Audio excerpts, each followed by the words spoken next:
Hello बच्चों, तो अब जो है क्या है, फार्मास्यूटिक्स का मॉडल पेपर है ना। बहुत सारे बच्चों को डिमांड थी, पैटर्न चाहिए कि कैसा क्वेश्चन पेपर में। पैटर्न नहीं, मैं इंपॉर्टेंट क्वेश्चन भी आपको प्रोवाइड कराऊंगा, जैसे कि 3 मैंने प्रॉमिस किया है ना। तो जानने के लिए पार्ट 1 लिख सकते हो, लिख दें पार्ट 1। एक तो क्या ना, तो अच्छे कमेंट करते हो यार, ढेर सारे कमेंट करो तो अच्छा भी लगे मुझे। आलतू फालतू के क्वेश्चन पूछते हो। जितने व्यू होते हैं उसका 50% भी अगर लाइक होता है तब तो लगता है कि हाँ, मैंने जो बनाया वो पसंद आ रहा है। जितने लोग देखते हैं उसमें से 52% ने सब्सक्राइब कर रखा है, बाकी के लोग देखते हैं और देख के हट जाते हैं, देखते जरूर हैं। खैर, अगर मैं फ्री में आपको इतनी सारी चीजें प्रोवाइड करा रहा हूं, है फ्री में, कुछ तो रिस्पॉन्सिबिलिटी बनती है आपकी भी, चीज़ों को शेयर करो एटलीस्ट कुछ तो, कि चलो ठीक है, सर ने मुझे इतना बताया, ये मेरे फ़ायदे में है, तो मैं भी कुछ सोचूं सर के लिए, सर के चैनल को बढ़ाऊं। थोड़ी सी तो जिम्मेदारी। पहले लोग गुरु दक्षिणा लिया करते थे, अब तो ट्रेंड नहीं है ना। यहाँ फ्री में भी बोलो कि भाई लाइक कर दो, शेयर कर दो, सब्सक्राइब कर दो, देखेंगे पूरा, उनको भी मालूम है, फ़ायदा भी है। कोई और देता है इस तरह टॉपिक? देता हो तो बताओ, कहीं भी मिलता हो तो। हर दिन कोशिश होती है कि अच्छे से अच्छे कंटेंट आपको दिया जाए। मैं तो अपनी रिस्पॉन्सिबिलिटी समझता हूँ, आप लोग समझते हो क्या? खैर चलो, कोई बात नहीं। फार्मास्यूटिक्स सेम जैसे मैंने अभी तक बता रखा है, 80 नंबर का 3 घंटे मिलेंगे। सेकेंड ईयर का है फार्मास्यूटिक्स सेकेंड।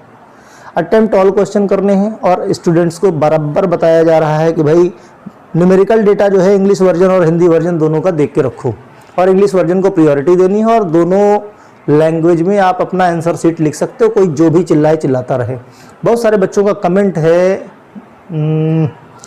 कमेंट सेक्शन मैंने ऑन किया था एक्चुअली, तो क्या था उसमें, बच्चों का कहना है कि मेरे कॉलेज में मना कर दिया है, हिंदी में नहीं लिखना है।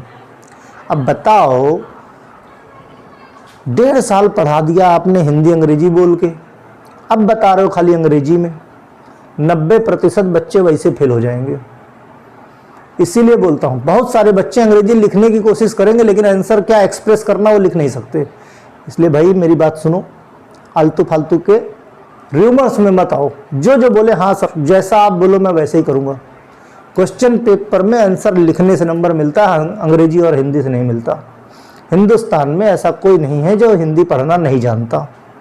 सही लिखोगे तो नंबर मिलेगा।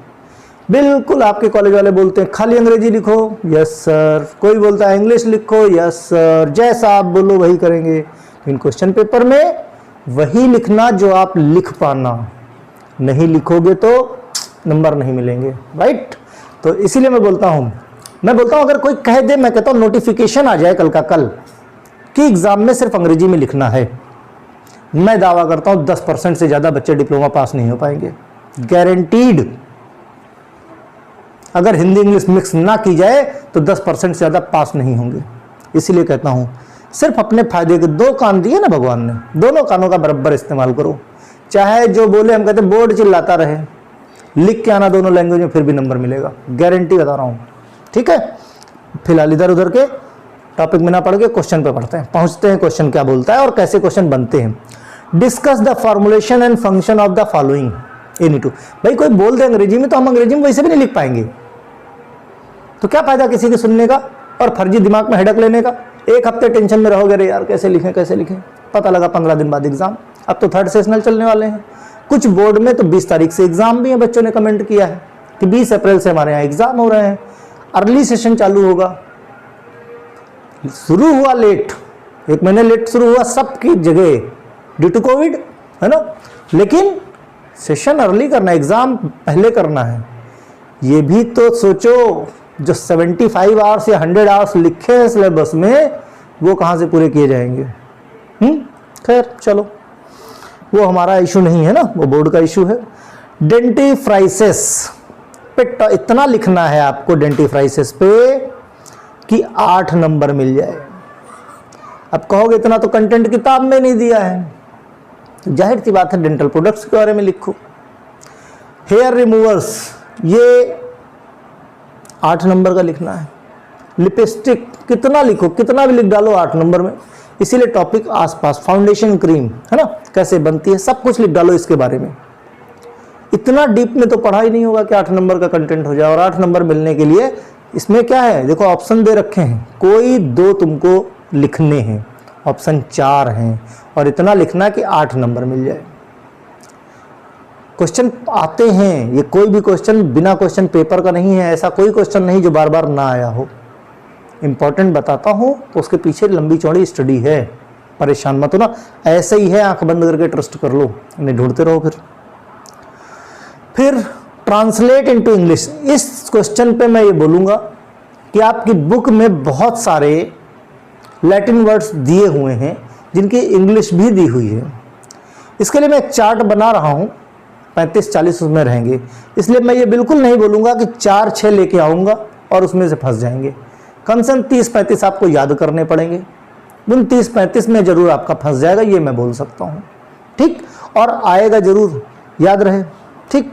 8 नंबर में ये क्वेश्चन करना है और 8 नंबर में ये क्वेश्चन करना है, ध्यान रखें, इस तरह से दिया हुआ है। हाँ, ट्रांसलेट कैपिएट, टेरेंडी, एसओएस, एडली बिटम, लैटिन वर्ड जाहिर सी बात है उसी तरह से होते भी हैं ना, तो इतने कर लोगे तो आपको 8 नंबर मिलेंगे, कोई ऑप्शन नहीं है। नेक्स्ट बोला give the adult dose of the following. आजकल ट्रेंड चेंज हुआ है, इस तरह के क्वेश्चन बहुत पूछे जाते हैं, ध्यान रखना। कितने सॉल्व कर पाओगे, अच्छे खासों की खटिया खड़ी हो जाएगी, मुझे मालूम है। मेट्रोनिडाजोल, कुछ नहीं दिया कोई डेटा, मेट्रोनिडाजोल याद रहे, बस एडल्ट डोज आपको क्या करनी है, give the adult dose of the following, है ना, एडल्ट डोज कितनी होगी। Paracetamol, BCG vaccine, methyl dopa, कोई भी ऑप्शन नहीं है, ये आपको निकालना है। और 16 नंबर में जिसने अच्छे से स्टडी नहीं की निकाल ही नहीं पाएगा, पूरा 16 नंबर छोड़ के चला आएगा। क्यों? क्योंकि इसमें तो घर घर की कहानी भी नहीं लिखनी है, कि लिखनी है, नहीं लिखनी है, ध्यान रखना है ना। तो पढ़ो, मतलब क्या है, क्वेश्चन पेपर से आपको मैं डीमोटिवेट नहीं कर रहा हूं, मोटिवेट करने के लिए कि देखो जो ट्रैक पे चल रहे हो, पता लगा उससे आपकी मंजिल मिलेगी नहीं, तो थोड़ा सा ट्रैक चेंज कर लो और जिस डायरेक्शन में मैं ले जा रहा हूं उस डायरेक्शन में चलने की कोशिश करो।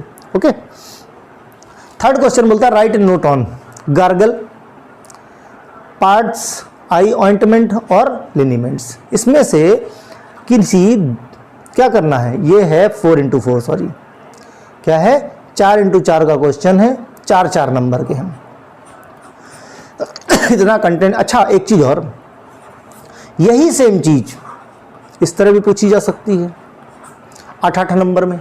तो कभी भी गार्गल हो गया, पार्टिस हो गया, आई ऑइंटमेंट हो गया, लिनीमेंट हो गया, तो कंटेंट रखो, आप देखोगे मतलब जो आपने पढ़ रखा है बस लिनीमेंट है, थोड़ी बहुत टेबल में देख लिया कौन कौन से इंग्रेडिएंट, कौन सा फ्लेवरिंग एजेंट, कौन सा प्रिजर्वेटिव, ये सब अच्छे से इतना कंटेंट हो कि देखो 8 नंबर में तैयार किया तो काट छाट के 4 नंबर में जरूर लिखा होगी, लेकिन 4 नंबर में तैयार किया तो 8 नंबर नहीं पाओगे, समझ गए?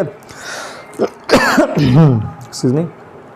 अच्छा, अब बताओ इसमें क्या करोगे, what are the various type of large volume parenteral, discuss them briefly. अब देखो क्वेश्चन क्या है, what are various types of large volume of parenterals, यानी क्वेश्चन किस पे है, पेरेंट्रल्स पे है। पेरेंट्रल्स में भी बोल दिया किस पे, लार्ज वॉल्यूम पे। लेकिन शराफत देखो बच्चे की, बंदे की शराफत देखो क्वेश्चन पेपर बनाने लगी, डिस्कस देम ब्रीफली, थोड़ा थोड़ा सा डिस्कस करना है। और है कितने नंबर का, 16 नंबर का। भैया ये बताओ कहाँ तुम इसमें करोगे कि 16 नंबर मिल जाए। अगर ब्रीफली करना है, ये कहो डिटेल में लिखो, तब 16 नंबर मिलेगा। पूरा चैप्टर है, ध्यान रखना, लार्ज वॉल्यूम पेरेंट्रल्स, है ना, सब कुछ आता है इसमें, चाहे आपका स्टेरिलिटी टेस्टिंग हो, चाहे आपका लेमिनार हो, चाहे आपका एसेप्टिक एरिया हो। मीन्स एक चीज़ और है कि ये सुटिक्स पढ़ के इस टॉपिक को आप हॉस्पिटल फार्मेसी से भी कोरिलेट कर सकते हो, काफ़ी कुछ मिलेगा, है ना, वहाँ से भी। खैर, नेक्स्ट एंड लास्ट क्वेश्चन पे चलते हैं। ये क्वेश्चन कुछ इस तरह का आया है। पहला जो क्वेश्चन है, ये क्वेश्चन आपका 8 नंबर का है, दूसरा है ये आपका 4 नंबर का, फिर ये आपका 4 नंबर का, इस तरह से आपका 16 नंबर का होता है। क्या कहते हैं कि ब्रीफली डिस्कस, मुझे कुछ टर्मिनोलॉजी पे बड़ी हंसी आती है। 8 नंबर का क्वेश्चन पूछेंगे और कहेंगे भैया शॉर्ट नोट लिख दो, क्या लिख दो? Short note. अब बताओ शॉर्ट नोट लिखोगे तो क्या समझ में आएगा? 2-4 लाइन लिख दिया जाए, है ना। बहुत सारे बच्चे शॉर्ट नोट लिखा है सर, मेरे बच्चे भी बोलते हैं शॉर्ट नोट लिखा है सर, आधा पेज बहुत होगा। मैं हमेशा बोलता हूँ ये मत देखो कि क्वेश्चन में शॉर्ट नोट है कि लॉन्ग नोट है, डिस्कस ब्रीफली है कि एक्सप्लेन डिटेल है। सिर्फ ये देखो कितने नंबर में पूछा गया है। 8 नंबर में पूछा गया तो आधे पेज से मिलेगा क्या? नहीं मिलेगा। कभी कभी आपके सिलेबस में ही उतना कंटेंट नहीं होता है जिससे ज़्यादा वो पूछ लेता है, मजबूरी है, लिखना पड़ेगा, नहीं लिखोगे नंबर नहीं मिलेगा, है ना। तो कुल मिला के फार्मास्यूटिकल एड्स पे जिसमें डिफरेंट कलर्स और फ्लेवर्स यूज़ किए जाते हैं, इनके बारे में डिटेल में डिस्कस करना है फार्मास्यूटिकल एड्स के बारे में, जिससे कि आपको 8 नंबर मिल सके। फिर discuss advantage and disadvantage of liquid dosage form. Liquid dosage form के एडवांटेज और डिसएडवांटेज के बारे में 4 नंबर में आपको लिखना है। Short note on sterility testing, ये भी आपको 4 नंबर में लिखना है। सेम क्वेश्चन आपको हॉस्पिटल फार्मेसी में भी मिलेगा, अगर वहां पे आपने पढ़ रखा है HNCP में स्टेरिलिटी टेस्टिंग के बारे में, तो यहाँ पढ़ने की जरूरत नहीं, वही उठा के चिपका देना यहाँ पे। ठीक, काफी कुछ टॉपिक आपके मैच होते हैं। इस तरह से फार्मास्यूटिक्स आपका पूरा होता है। नेक्स्ट पार्ट भी 1-2 दिन में आपको मिल जाएगा। पढ़ते रहो, किसी तरह की कोई समस्या हो तो कमेंट सेक्शन में लिखो, कोशिश करूंगा दूर करें। ओके।